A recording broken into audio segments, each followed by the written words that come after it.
I was about 100 yards away from those guys once, and they stole all of our audience. Welcome to Recotopia, a happy home for recommended movies, shows, and music from two people you can definitely trust. Trustability varies by region, no guarantees implied.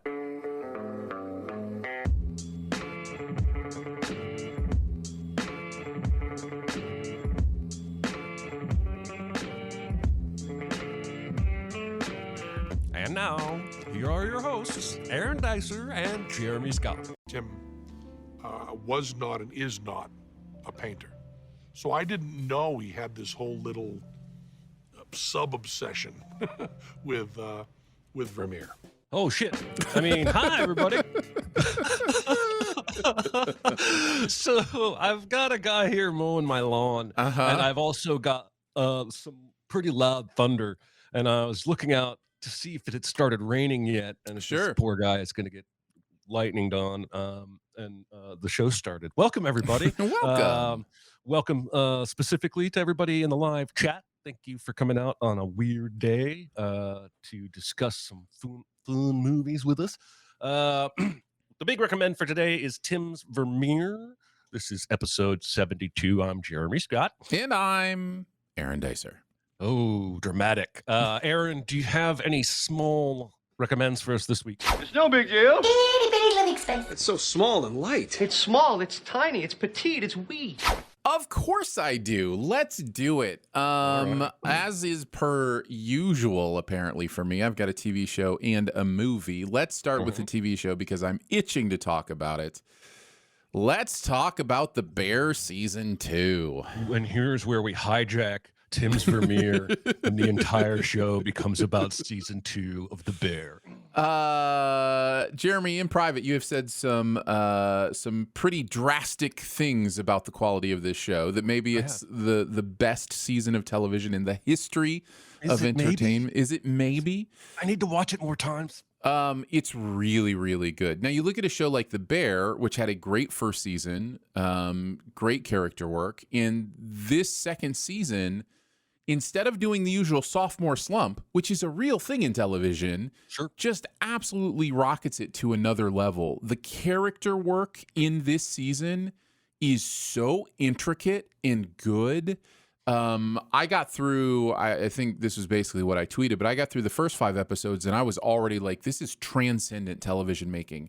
And then the second half of the season even jumped up another notch. So that was before you got to episode 6. Correct. Episode 6, which first of all is one of those things where you're like, wait, and they're here? And they're here? Yeah, and like, seriously. It was just like, without a lot of pomp and circumstance, all of a sudden, all of these heavyweight actors are playing roles, and that's before you get to just the intensity of the authenticity of that family trauma, and oh my God. So it just teaches you so much about this family and who they were and why things are the way they are and all that kind of stuff. And then it launches into episode after episode of just incredible. That Richie episode, oh my gosh, might be my favorite of the season, even more than episode 6. That Every Second Counts episode it just blew my mind. This is phenomenal TV, and I think it's well worth being in the discussion, as hyperbolic as it might be, of best season of television. So, what are some of your thoughts, Jeremy? I want to. Okay, so first of all, I want to. There's no way I can avoid giving a backhanded compliment here, so I have to. But the creator is a guy named Christopher Storer, and if you look at his IMDb, it's almost 95% stand-up comedy specials. He's got a couple TV movies, a couple TV specials. He's been a producer on some things, but as a creator, and if you take away just director, as a writer, he's only got 6 credits as a writer, and I've never heard of any of them. TV short, TV movie, short. How does a guy like that do Shohei Ohtani type? How does he come out of the gate with his first scripted series and it's perfect? Yeah. How does that happen? I don't know. It just happened. It legitimately makes me at times not want to try and write stories because I will never do this. And I'm exaggerating for the most part there, but this is Everest level storytelling from a guy that appears to me to have come out of storytelling nowhere. It's incredible. Almost everybody gets their own episode. It's very Lost-like in that way, I felt. Yeah. And the episode where we go to Copenhagen with Marcus, and he is training with, I almost called him Ian Poulter. That's the golfer. What's his name? Will Poulter, who I didn't remember was British. And there's this great extended quiet scene where they're both just working with dough and talking. And he imparts this wisdom. One of the themes throughout the entire show is failure. Almost everybody either fails or is told it's good to fail. It helps you grow. To the Forks episode you're talking about with Richie, and he's with Olivia, Oscar winner, and they're peeling mushrooms. She talks about her previous failures, and she's now a 3 Michelin star chef. They play Strange Currencies by REM like at least 3 times in this season, and there's a lyric in that song that says, I need a chance, a second chance, a third chance, a fourth chance. And I just feel like this show is somehow uplifting, even though it is anxiety inducing and all of these people are broken. It ends messy this season, but I'm still so hopeful. That's magic. That to me is magic. And I'm just amazed. So I don't think there's any way a 3rd season will be anything but good after what they did jumping from season 1 to season 2. And I mean, Jamie Lee Curtis is going to win an Emmy for this appearance, but there are, like I tweeted, there are 4 people in episode 6 that could legitimately win a guest star Emmy. That could be a movie standing alone on its own. It's just that good. Anyway, thank you for letting me piggyback on your small recommend. You can continue talking about The Bear if you like. I mean, honestly, we could talk about it for a long time. I think the way I'll sum up so many of the things that I would want to say about it is just the intricate character work, just how well it works for each individual piece of the puzzle, how those pieces interact with each other. I think of the Carmi-Sydney relationship and how interesting that relationship is, because we are trained to see that as a will they, won't they kind of thing through the history of television. And this show doesn't treat it like that at all. It treats their understanding of each other, their respect for each other, their love for each other as a genuine thing. But it also as somebody who has a real wife and a show wife, it gets that understanding of, you know, how people can be involved in different relationships in different ways. And like, it's so interesting when he's back with his girl in this season or whatever, how she reacts to that and how supportive she is of that. And like all that, like, it's just, I find all that stuff intricate and real and interesting. And every character's like that. You could just go down the list. Every character has all this stuff you know about them. It's magic. And it really is. Nobody is left to twist in the wind story-wise. Everybody gets meat. Like Pete every gets one some of meat. these characters. Pete gets a moment. Yeah. Like in the I think it's the final episode, right? Where he's the only one that talks to the mom, and like the way he processes that, like Pete, you know, Pete's just this guy on the side, and all of a sudden he's like having this big moment. Yeah, that actor nailed that whole scene. Yeah. I love it. I have 5 thumbs up for this show, and I only have 2 hands, but it's so good. All right, Jeremy, what's yours? It is, for those who aren't aware, the Bear is on Hulu now and will at some point come to FX, the cable channel. Those are your only 2 ways to watch it, other than illegal things that I don't know anything about. I don't know. My first small recommend is a 1967 movie that I caught 5 or 6 days ago for the first time in many, many years, In the Heat of the Night. This is Sidney Poitier and Rod Steiger. There is a murder in Mississippi. The victim is a man that was about to build a factory that a lot of townspeople didn't want. And the sheriff, Rod Steiger, finds a black man at a train station and naturally arrests him for the murder because he is black.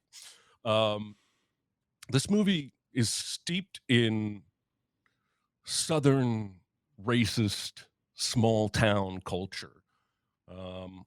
Almost everybody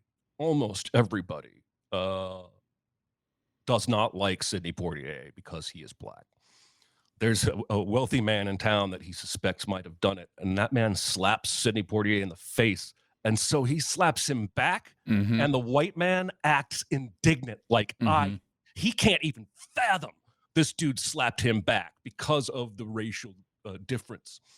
So he sends a gang of thugs after him to try and kill him. The whole movie is like this. He's trying to help solve a murder. I buried the lead. He's a homicide detective from Philadelphia down visiting his mom. And after that's sorted out, his boss in Philly tells him to stay down there and help them solve the murder. So they reluctantly work together. And I don't want to really spoil any more than that. There's plenty of, this is an authentic, excellent noir mystery, regardless of when and where it's set. But there's a lot of great context that I think plays and rings as strong today as it did in 1967, maybe, dare I say, even stronger to some parts of the country.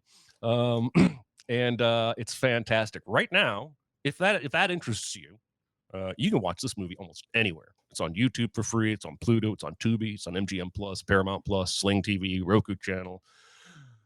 Or you can pay to watch it on some other place if you'd like. In the Heat of the Night. That's my small recommend. Do you have a second small recommend? I do, but before I get there, this may blow your mind a little bit. I watched this 2 weeks ago. Really? Yeah, yes, for the first time.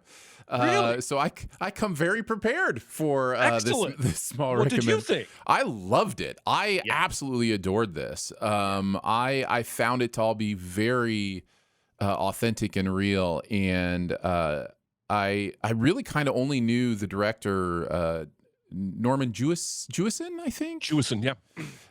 Through like Fiddler on the Roof and like musicals and that kind of stuff. And I know he's done stuff. I think he did Only You. I think he actually directed the Robert Downey Jr. Yeah, Only You and some other stuff since then. But man, this is great stuff. It's so meaningful and deep, and yet at the same time, it's really funny. There's some real humor in this movie. Oh yeah. So yeah, I huge recommend from me as well. So Excellent. yeah, I'm so glad. The movie that I'm going to recommend for my small recommend this week is The Last Picture Show, which came out around the same time as In the Heat of the Night. Actually, I think this was 1971, but it's set before that. This is a Peter Bogdanovich movie that stars Jeff Bridges and Sybil Shepherd and Timothy Bottoms in the main three roles. And what surprised me about, and there's other great actors in this as well. I should mention Cloris Leachman, Ellen Burstyn, lots of stuff. But I think this was Sybil Shepherd's like explosion onto the screen. Like I don't think she'd really been known for anything before this. Jeff Bridges was fairly new as well at this time. And they are both phenomenal in this movie. But what I found really interesting about this, and the reason that I'm kind of wanting to bring it to the forefront, is I think this movie was ahead of its time in a lot of ways. What I mean by that is you will see these kinds of multicast, really nuanced, deep look into coming-of-age stories happen a lot now.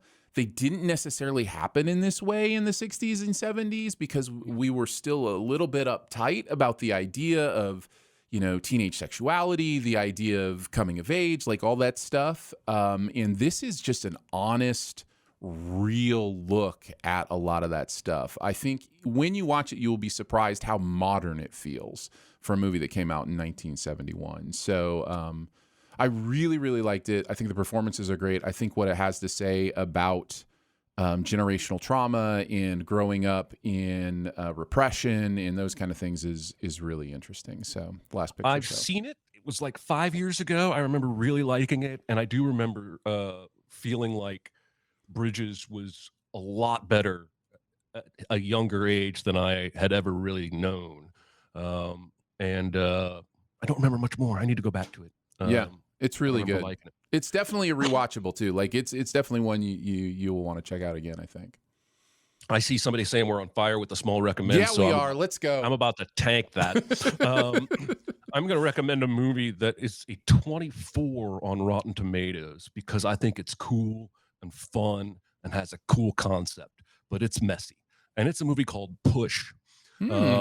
This is Chris Evans playing a non-Marvel superhero. He's played 2 Marvel superheroes. This is kind of like, it's more, wow, this movie's nothing like Unbreakable, but it's more what if superpowers were real, grounded than a Captain America or Fantastic Four movie. Dakota Fanning is the main co-star. She's pretty young here, but teenaged and at her absolute sassy best. And the premise is that psychics exist. Some of them can movers. Some of them can shade. Some of them can see the future. And the government has developed a serum that boosts those abilities because they want, and as in all good movies, the government wants super soldiers. So Chris Evans is a guy who can push a little bit of telekinesis, but in the beginning of the movie, he hasn't used his powers for years. He's got trauma, and he's not very good at it. Dakota Fanning can see the future, and she draws what she sees, but it's imperfect because it can change. And then there are villains. There are multiple villains after them. Jaimon Hansu is a main villain here. He's with the government. He's trying to catch everybody. Camilla Bell is in this. She's the main MacGuffin. Everybody's after her. She's like patient zero. She accepted the whatever the medicine is that boosts the powers. Right. And so from there, I don't really want to tell you much more if you watch it. But again, it's a 24 on Rotten Tomatoes, and it's messy. It doesn't necessarily stick all of its landings, but the visuals are cool. The performances are cool. I have watched it twice now and had a really good time both times. And there's a very interesting thing they do at the end with regard to memory, because there's one guy that can wipe people's memory, and the good guys use that to their advantage. Anyway, so there you go. That's what it is. I enjoy it. I'm not telling you it's an A+ time. Have you seen this? I have. I did not care for it too much, but that happens with you and me sometimes. I don't remember it being awful. I genuinely, I mean, it has probably been a decade at least since I've seen it, so I don't have distinct memories of it. But I remember thinking, well, that was fine. That was a movie. Yeah. So. It's on Max if you want to give it a go. And just don't hate me if you hate it, because I think I'm selling this fairly honestly. I think it's cool ideas, fun, good visuals, sloppy execution. So there you go. Yeah. And now it's time for this week's big recommend. I'm fine. It's just that you're so big. It's so huge. It's a good rule, but this is bigger than rules. It's bigger on the inside. Is it? I noticed. Okay, yes, let's talk about Tim's Vermeer, shall we? This is one I wanted to do as a big recommend because for me, I will probably use this platform in many ways to bring attention to things that I just don't think are on a lot of people's watch list. It's just something that kind of went under the radar. I loved it to death, and there are many reasons for that we will talk about. But I really wanted people to see this, and I will also use this platform as an excuse to make Jeremy watch movies he hasn't watched that I love. And this is one of those examples as well, because I'm curious to hear what he thinks. I'm going to go through your letterbox and use this show to make you watch movies you hated. Feel free. That will be a wonderful experience for all. So the premise of this documentary, which by the way was produced by Penn and Teller, yes, the magicians. In fact, Teller directed this movie and narrates and is in it. Well, Penn is in it and narrates, and then sorry, Teller, I always get their names confused. Correct. Yeah, Teller's the one that never talks publicly. So like he directed it, and Penn did kind of the. I've heard him talk. Yes, I have as well. I've heard him give lessons before. He sat at the same dinner table. I had dinner. There was just like 15 people there, but he was there. And oh, nice. Very, very cool. He did a show in Nashville with Josh Childs, some kind of stage show. Oh, fun. That he was a part of. And I got to go to that dinner. So. Oh, that's awesome. Yeah. So anyway. They have a friend named Tim Jennison, who is the titular Tim in Tim's Vermeer. And this is a man who is a tinkerer, an inventor, somebody who looks at the world around them and has that curiosity thing where they want to know how everything works, and then they want to know how they can make it work to do something interesting, right? Like that's kind of his thing. And he had been studying Johannes Vermeer, this painter who comes along out of nowhere and creates these paintings that look almost photorealistic. The way the light plays in them is really interesting. And there'd been some theorizing over the years that the reason for this was because Vermeer may have used some sort of camera obscura or some sort of lens to where he was kind of tracing or copying or those kind of things. And this, of course, was very controversial in the art world, and it just stuck in Tim Jennison's brain. And the story of this movie is how he decided to go about proving that it was possible that Vermeer painted his paintings using technology. Now, there were some reasons he did that. I think the movie talks about the fact that many of Vermeer's paintings have nothing underneath. If you do the X-ray, there's no sketches, there's no mistakes. Like they're literally just as if they were painted right on the canvas. And so this is a little curious thing involved in it. And so there's all these reasons why he wants to figure this out. And the movie documents a 5-year process of him working every day to create an actual Vermeer painting by him painting itself. It goes through the details of how the technology works, how the science works. The basics of it are he figures out through several trial and errors that if you use a mirror in conjunction with a lens, you can actually look at the thing you're painting on and at the mirror at the same time and play a matching game with your eyes. So where the mirror bleeds into the canvas, you just match the exact color there. And over the course of time, you will actually reproduce whatever you're seeing in this lens. He tests this with some still photos that come out. Like his very first oil painting is like this perfect oil painting of his father-in-law, and it's like I wrote a note that said the movie could end there and I would be mind blown. Right. Yes. Yeah. And so he goes through these processes and figures it out, and there are setbacks, there are interesting discoveries, but the way the movie plays in the ideas of technology versus art versus obsession, like all these things, how they work together, are they enemies or are they collaborators? Like all that kind of stuff is here to think about and discover and talk about, and that's why I really, really dig it. Jeremy, I'm excited to hear what you thought your first time through Tim's Vermeer. It's fascinating. I think it creates so many questions that you can have discussions about. Is it still art if you're semi-tracing?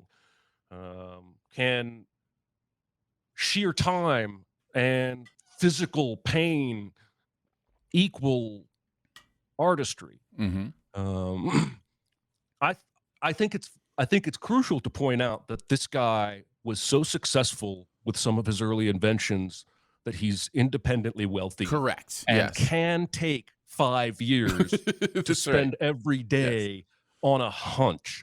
So it's not really possible for a normal person, an average person, to do this.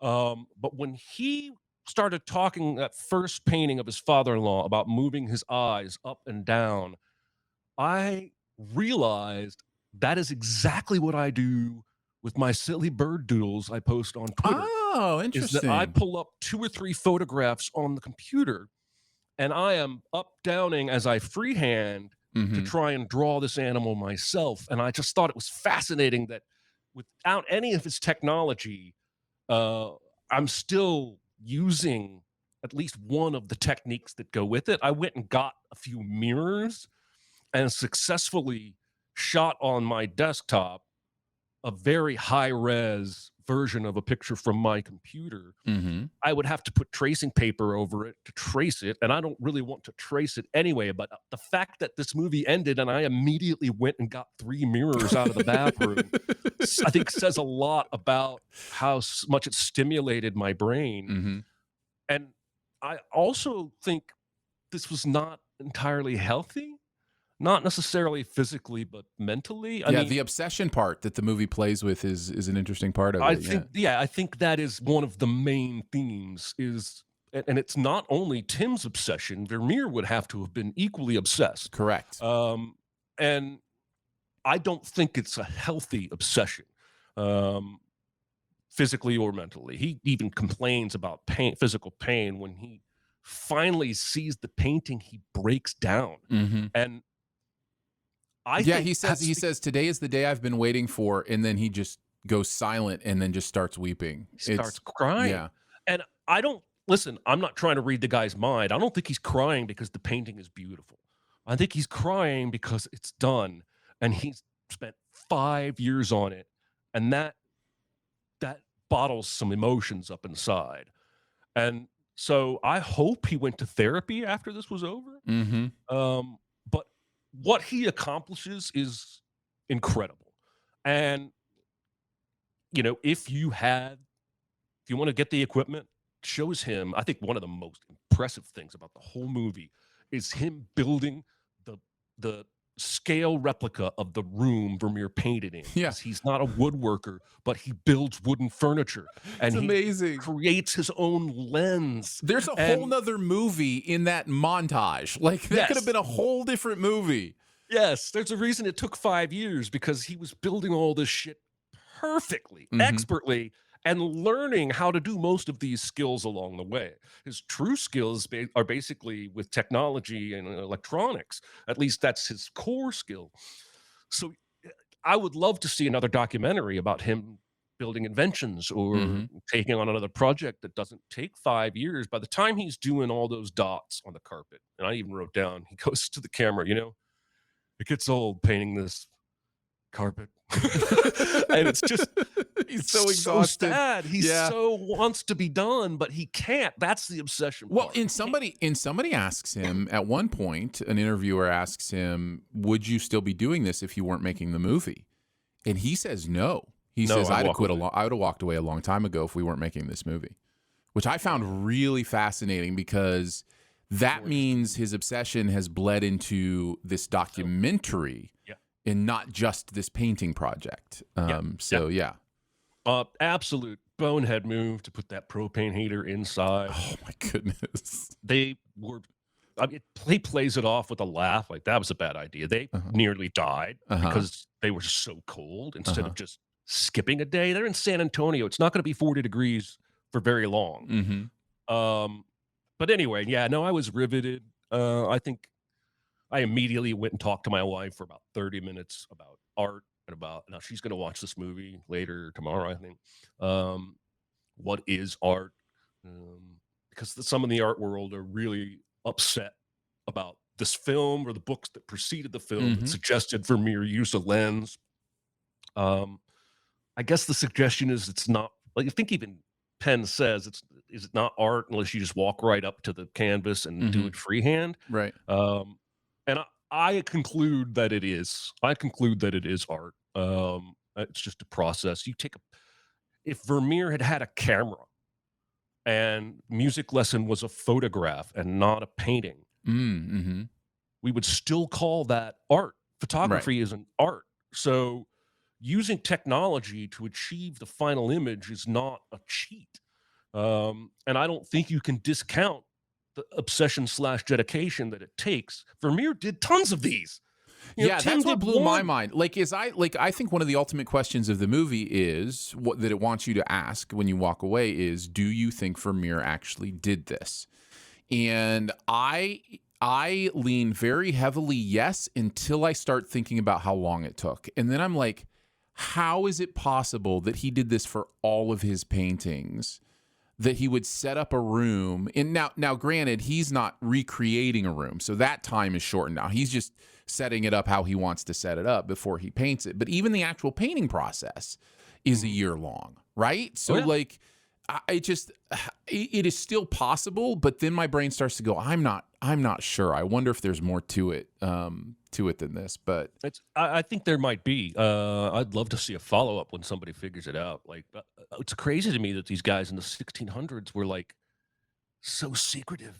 Like, this dude didn't write down anything about his techniques because he didn't want anyone to know how he did it. That alone suggests he was doing something beyond just walking up to a canvas and painting. And also, there are no records of him having an apprenticeship with another painter, which was very common in that day. So, like, there are all these little clues that he figured out, a way to paint that was different than everybody else. So, yeah. Also, I thought one of the things that I think you could put on this guy's tombstone that really defines him, instead of building the harpsichord table leg in 2 pieces, he cut his lathe in half with a saw so that he could lathe a longer piece of wood. That is an insane way to go about. But he was so dedicated to the perfection of that build, even though he could have hid the 2-piece glue together and no one would have ever seen it, and it wouldn't have been in his painting. He would have known it was there. And just like that curve he almost started doing with the... It's my favorite part of the movie. It's my favorite. The seahorse smile is my favorite moment in the movie because it's one of those beautiful scientific moments, right? The discovery of something that you think is an error, but then you realize is actually a confirmation. Right? He's like, oh, I must be doing something wrong. But then when he looks at the original print of Vermeer, that slight curve can be seen in some places. And he's like, that's confirmation. Like, because that curve doesn't happen without a concave lens. Yes. Like, it's that in the light diffusion idea that they talk about were 2 of the key proofs for me, too. I've actually been playing a game called I Love Hue. HUE, and it's the concept of the game is that there are these pinned colors across the board, and then you have to place the other pieces in the puzzle so that the color progresses from one to the other. And one thing you'll find out very quickly playing a game like this is you will move something from one side of the board that you think is green, you'll put it where you think it goes, and you'll realize, oh, that's pink, because your eye can't tell the difference between 2 things that are separated like that. And it's only when you put them close together that you can see. It's a game built out of an optical illusion, basically. Yes. Yeah. Is it an app? Yeah. You can find it on your app store. The one I'm playing is actually I Love Hue 2. So I think I'm playing the second one. But that is, I think, another one of the big proofs as well through the movie. The other question I wanted to ask you, Jeremy, is do you think this discussion is relevant to how we're talking about machine learning today, and as that involves writing or painting or creating art or all those kind of things? Like, how do we check ourselves in our view of technology and what it can create in light of seeing this? Did you have any of those thoughts? What are some of your thoughts in that regard? I mean, obviously it does. You can connect the dots there and have a conversation about that. But the difference is, what is the difference? It's not software. It can't be software, right? Because artists use software on tablets to draw. Well, like Tim comes from the world of computer generated graphics too. Like, he made most of his money with Video Toaster, this idea that you could, interpolate computer generated graphics. And so Pixar, they have algorithms and software they use to create the in-between frames, right? Like, that's not necessarily something that they are, not used to doing.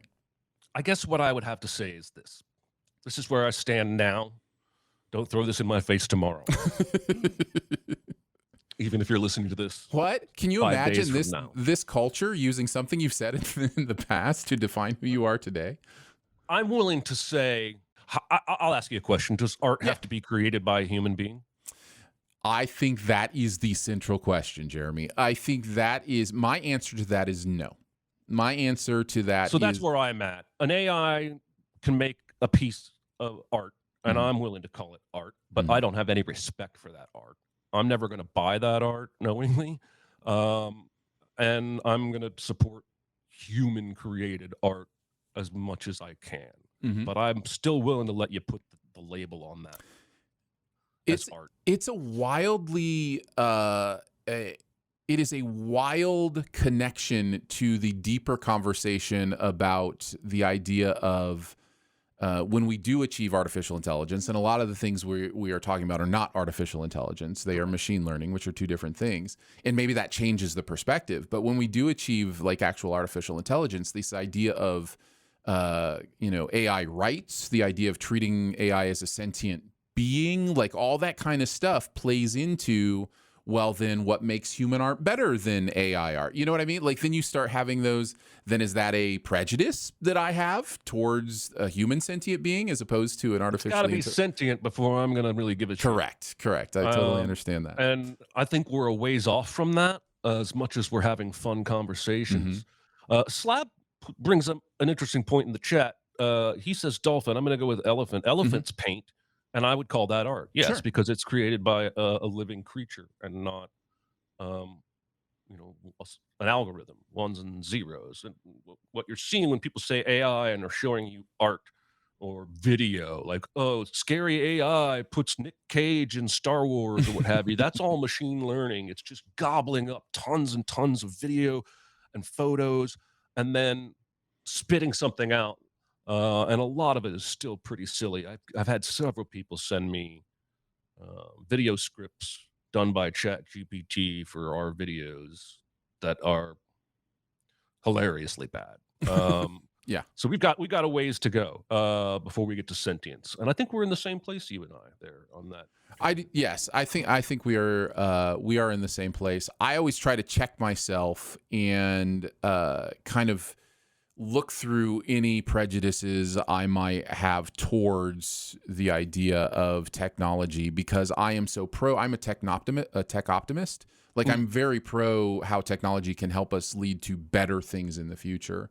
I often see the positive effects of technology as heavier than the negative effects, and so that's just go through all the negative shit first, though, man. Like all the plausible utopias I've ever heard or read about are tech heavy, and it's tech being used in ways that help, and not hurt.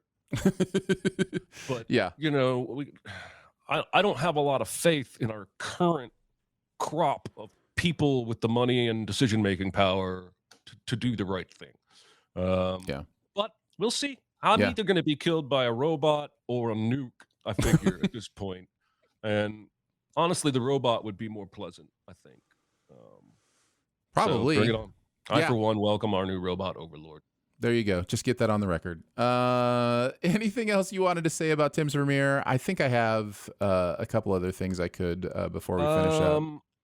I don't have any other notes. Just I really, really enjoyed it. Really thought-provoking. And yeah, if you're listening to the pod but hadn't had a chance to check it out, I would encourage you to. It's on Hulu, and it's deep, man. The other couple things I wanted to mention in my notes, the fact that Tim Jennison, when he was a kid, learned to play piano by slowing down a player piano and following along with the keys tells you everything you need to know about this man. That alone right there tells you how his brain works. Right. And it's I'd be curious to know what his IQ is. Not that that's a be-all, end-all measurement of intelligence, but that guy's brain is working on another level. And then there was a quote that I thought was good and I wanted to pull out. It kind of plays into what we were just talking about, but at some point, one of the experts that they talk to, which by the way, we haven't really talked about them, but it's so fun to watch these people who've studied this forever, watch him do this and just I kind love of the be dude rocking back and forth in his wheelchair after he sees the painting. He's so yes, excited. Yeah. One of them at one point says, this wasn't the quote I was going to say, but one of them at one point says, this is better than Vermeer. You're a better Vermeer than Vermeer was, or something like that. Yeah. But one of them at one point says, was Vermeer a machine? Perhaps Vermeer was strong enough to believe he was a machine. And I found that quote really, really interesting. The idea of how we can turn ourselves into an objective accomplishment as opposed to the subjectivity that, plagues us, right? Like, Tom Brady's done that, right? Like he's turned himself into a machine in the way he works out and his diet. I don't think that guy's had sugar in like 15 years, man. That's absurd. There you go. That's Tim's Vermeer. I also, you made me remember the scene where they want to go see the real painting, but it's in Buckingham Palace. Oh, right. Says no. And so you hear Penn go, so we shot this whole thing about how much the Queen is angry, and then they speed it up. And then he's like, the next day she changed her mind. And so Tim gets to go in and see the painting. He can't take any notes. He can't take a camera. He can only record with his eyes. And he spends 30 minutes with the painting. And the way he talks about it feels like he had a religious experience. Yeah. I love hearing people talk about art that way, that they are so moved. And I recognize that Vermeer is considered by many to be one of the greatest painters ever, and this is rare for anybody to be able to see this painting. But he's done so much work up to this point when he gets to see the painting that I felt like that was a really beautiful moment. There were a couple of those moments. I also think of when he started applying the varnish, and just to hear him talk about how it brought the painting to life, that's got to be such magic. And then just even at the end, the very last shot, it's like him sitting with a Vermeer above his, a fireplace. His mantle, yeah. It's like in his own house. It's just like, I've got like a Vermeer. I mean, I painted it, but that's a Vermeer. I painted it. Yeah, no, that's good stuff. Yeah. What about your super secret double feature, I should say? Be very, very quiet. Secret? What secret? Our dirty little secret. I tell you something I've never told anyone.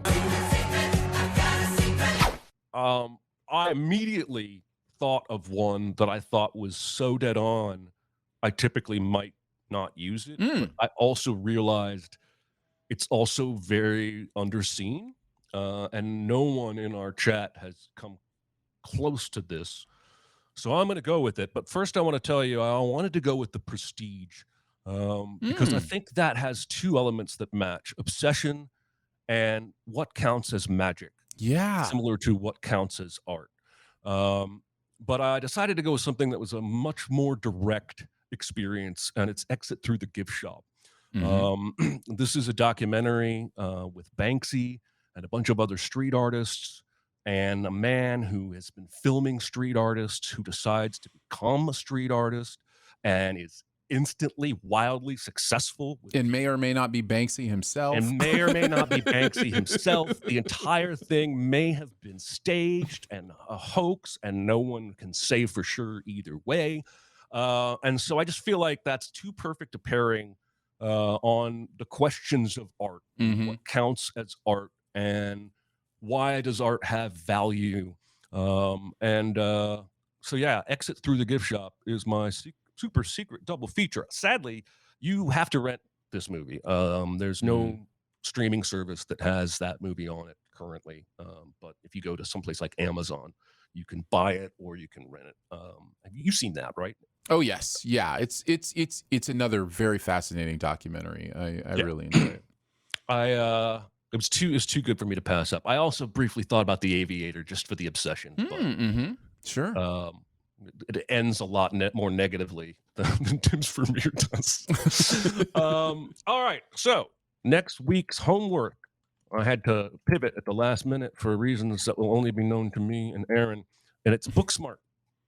This is a 2019 comedy.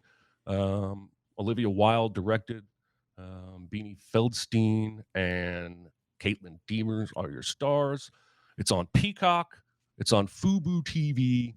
and if you have a premium subscription on Hulu, you can watch it there. It's rentable in a bunch of other places. It just didn't make very much money. You look at this movie's box office, I think it's like 20 some million dollars, $25 million. That to me screams horribly underseen. And this movie is outstanding. If you've seen Don't Worry, Darling, and you have questions about Olivia Wilde's leadership, put them aside because Booksmart is a home run. So there you go. That'll be next week's movie. Very much looking forward to it.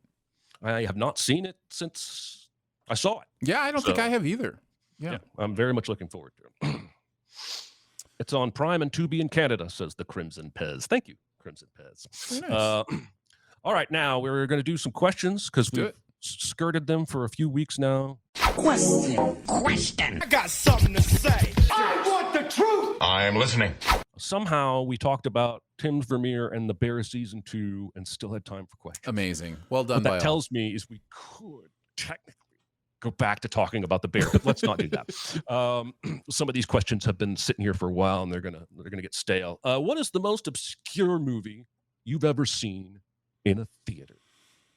I think when you're talking about my movie critic career, you're dealing with a lot of obscure movies. So I could name a lot of very obscure movies. Many of the ones probably at the top of that list are the faith-based films that I've seen over the years that are just very obscure.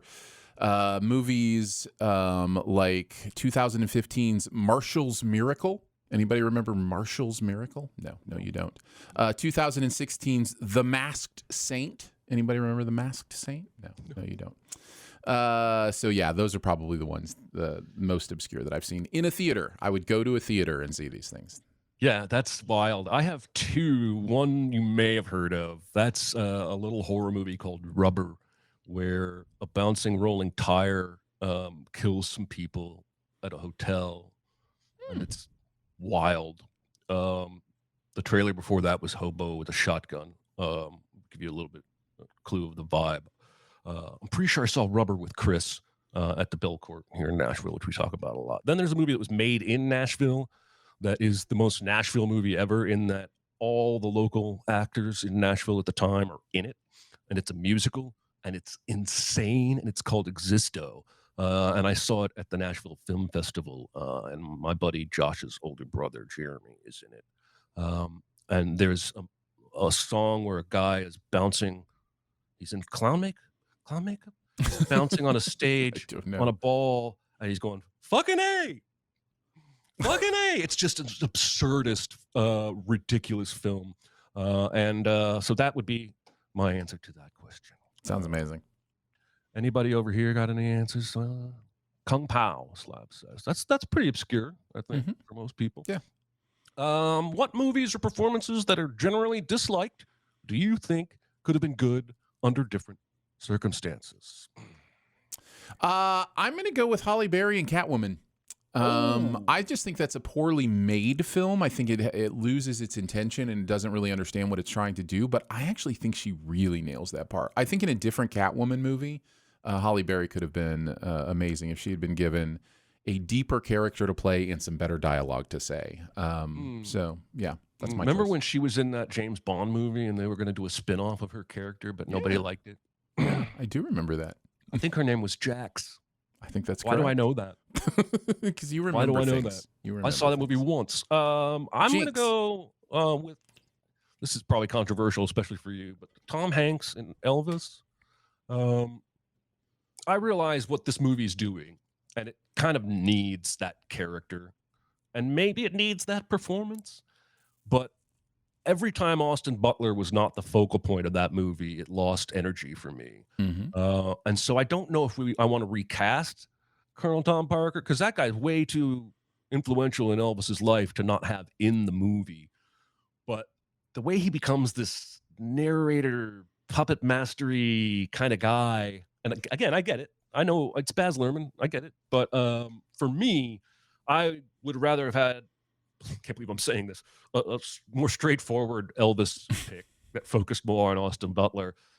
I guess he took a swing, and I didn't actually think it's a bad performance.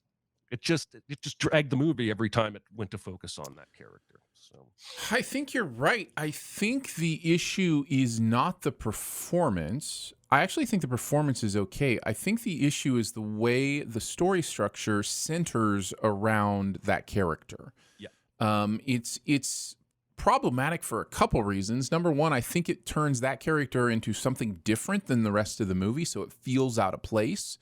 And it's already over the top, so it's already dealing with feeling out of place. So I think that hinders that character. And then the other part is it manages to do the thing that all of these recent biopics have done, which is they completely remove agency from their central character. So it no longer becomes Elvis's bad choices or Elvis's mistakes. It becomes Tom Parker manipulating him in those kind of things. This was the same in Bohemian Rhapsody. Freddie Mercury didn't own any of his issues because it was just the people around him were doing. The Whitney Houston one is the exact same. And it comes from the desire to continue to have these people elevated how we want them to be elevated. And so we try to spread the blame around for who they became, the things that they did, the choices that they made. And I think it steals authenticity from these movies. And I think it does in Elvis as well. So, yeah. interesting. All right, let's do another. Helen Slater and Supergirl. I feel you there. What are some of the most gut punch moments from TV for you? There really is just one answer to this for me. It is the Jurassic Park episode of Futurama. It's a really interesting case study in television as well, if you ever want to research kind of this episode. But it is such a powerful ending where Fry, who, by the way, one of the funniest shows ever made, it's not quite Simpsons legendary status, but it's really close. And the longer it keeps coming back and the more funny it keeps being, it's interesting to compare the two. But Fry is under the impression that clearly his dog went and lived a happy life and, didn't wait for him there at the cryo chamber. And the show ends by letting us know that that's not the case. That's not what happened. And that dog was, completely devoted and very, very lonely. And what a just gut punch way to end that episode. One of the interesting things about it is that they kind of retconned that later in the series. There was an episode that hinted or indicated that actually it was more like Fry thought it was going to be. And the creator, I can't remember if it was the writer or director of that episode. These episodes have lots of writers, but it was, one of the writer, maybe the director of the episode, was told in an interview that they had done that and he didn't realize it. And he was like, well, that's a bummer. It's like, why did they undo that? But yeah, just one of those interesting little codas. Shows have multiple writers unless it's a Taylor Sheridan show. That's right. Then it's all Taylor. Did you see the quote he made about the writer's strike? That's what I'm referencing. Oh, Taylor? No, I didn't. He basically said, if they want to pay 4 people to sit in a room and do nothing, that's on the studio. But for me to share writing credit with something that I've wholly created in my own brain is too big an ask, basically. Mm-hmm. And it's kind of got people on both sides going, hey, you might have a point. Anyway, so for me, I could have said a lot of things here, and we'll get to the chat here in a second. This question set the chat on fire. But for me, I settled on the Hold the Door episode of Game of Thrones. Yeah. Which pays off in a gut punch way.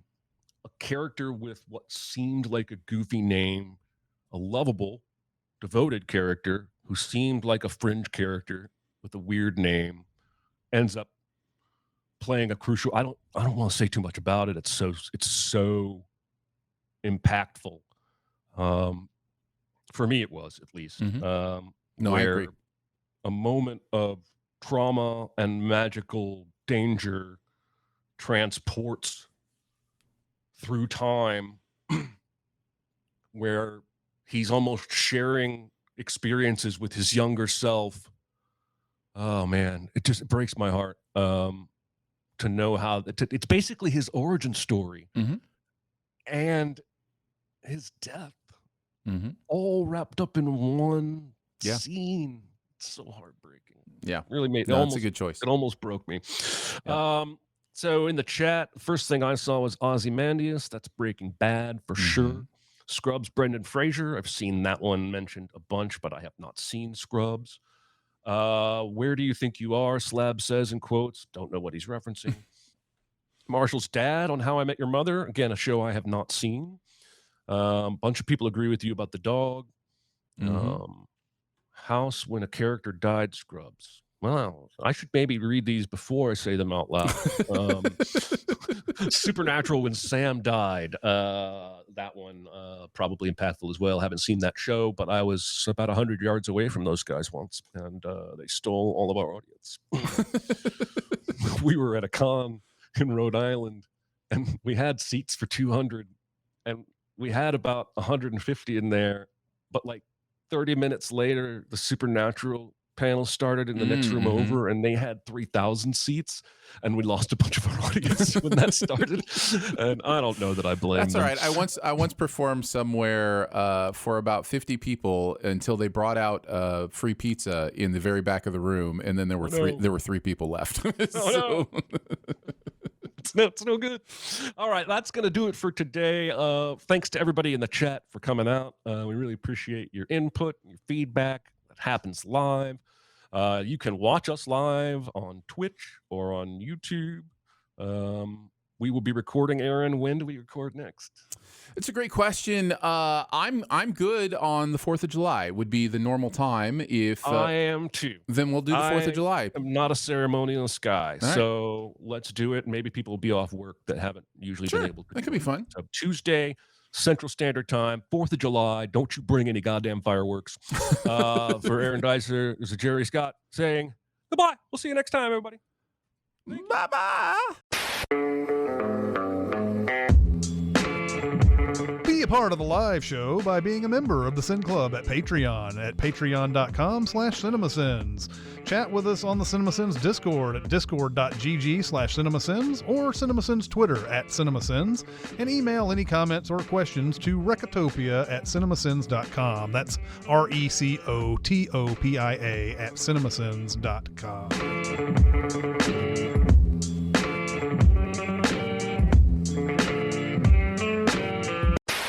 How you doing? I'm good. I've been whistling the Indiana Jones theme all day. Have you seen the new one? No, I'm going to see it today, which is probably why it's in my head so much. I see. It's interesting. The day I go see a new movie, for me, is like the day I allow myself to start thinking about it, to start getting excited about it. Like, I think for most people in fan culture right now, they're thinking about these properties way too early. Like they're, researching all the news and that kind of stuff. And I've really fallen into a groove, especially since I stopped watching trailers, of just like not thinking about a movie till it's time for it to come out. And I kind of love that. It's kind of fun. There's also something I think in our brains, like when we were going to go to that Nickel Creek concert that got canceled because dude broke his vocal cords. Right. For the 3 days leading up to that, I woke up and all morning I was singing Nickel Creek songs. And to me, I was like, oh, that's interesting. But immediately I went, oh, I'm going to this concert soon. My subconscious knows, and it's these synapses are firing. Yeah. And all these, the brain is weird, dude. This morning, I was at the grocery and I heard somebody call their grandfather Pappy. As they went by. And I had this flash of memory when I'm like 5 of this pizza place we used to go to called Pappy's Pizza, where they had a player piano and barbershop quartet hats that you could have if you were a kid and take home. Hello, my baby, those kind of hats. And I had forgotten all about that. But I don't think that stuff ever leaves your brain. I just think the path isn't as well worn, and so it kind of doesn't get visited until something refires that synapse or something. I just think that's weird. I haven't thought about that place. Brains are amazing, and my brain went 2 different ways, so I'm going to try to go both of them. But one was just a quick one. You were in Indiana. How close were you to Indianapolis? In high school, 30 minutes. In middle school, an I hour and a half. remember. I have this memory of when we would go to Indianapolis of a place called the Pizza Palace, maybe. Oh, with an organ? Yeah, that had an organ that came that came up and like they played it and stuff. Like I hadn't thought about that for years until you just mentioned. That's crazy. I have thought about that. That place I remembered. There was one in Fort Wayne too, and when we lived further north, that's the one we would go to. But that was a big birthday place, and they'd bring out this huge pizza when you're a Right, kid. yeah. All pizza is good, and then you could request, "I want to hear him play the Star Wars theme," and then the Right, guy on yeah. the organ would play the Star Wars theme. Yeah, that was awesome. I remember that place. What else was this? What was the other place you're So bringing? that place was real. I didn't just make that up. So the other thing is yesterday morning during my walk, I've been walking outside in a little bit of running, but mostly walking these right now. But I was walking outside and at our park, I got into the park on my normal route. I looked up and I saw a deer. And this is a park I never see deer at, right? Like this is kind of it is within city limits, lots of houses around. I mean, that deer would have had to have been lost, to be hanging out in this park. So I open up my phone. I'm going to take a picture of this rare deer in this park, pull my phone up, hit zoom, and in my brain, the deer transforms into wooden sticks and flags. It was always wooden sticks and flags, but my brain had seen a deer across the park. It was one of the weirdest things where I was like, I had to think about it. I'm like, wait, that's not I swore my brain told me there was a deer in that park. It was one of the weirdest things. It was like those movies you see when like the little kid has a monster in their room and then they look up and it's actually, like a shirt and, a hat hanging like off a a ledge coat or something. rack Yeah, or something. it was Yeah. that kind of experience where I was like, what did my brain just do? That's so weird. This is a silly event. It was like a youth organized all night pray-in. Okay. I was 16, 17. I had to drive. Probably in conjunction with like the 24-hour famine or something like that. I don't know. But there were no adults. There was a college student who was one kid's older brother, and he was kind of leading it, and he had keys to the church. And we did as much basketball as we did praying. But on my drive home, which was pre-dawn, which was not wise because I hadn't slept, I slammed on my brakes for a deer in the middle of the road that ultimately was not there. And mine, I think, is more attributable to lack of sleep. Yeah. But I still saw that deer, and I was full stop. I stopped the car. Yeah, but there was no deer. And then the rest of the drive home, I was like, okay, Jeremy, you better pay attention. Maybe it was a deer, and he's just messing with you. He's hiding behind the tree, He's like, giggling. you think you're going to get a picture of me in this park? Poof. He beam up, installed the sticks Enterprise. and flags before he hid, just in the time I got my camera out. We get a lot of deer here and turkeys. But the other day, I had McDonald's. I guess this was Tuesday. And driving into McDonald's, there was a wild turkey in the parking lot. This is only 3 miles from my house, but this is on a main 4-lane highway road that runs the whole county. There's no reason there should have been a wild turkey there. Like you said, that deer, this guy was lost. Yeah. I was in the drive-through, so I didn't get to watch his adventure and see where he ended up, but I'm rooting for him. I hope he made it. Somebody's going to lose their internet. And I just think we should prep for that. If that happens, sure, the other guy should just keep going.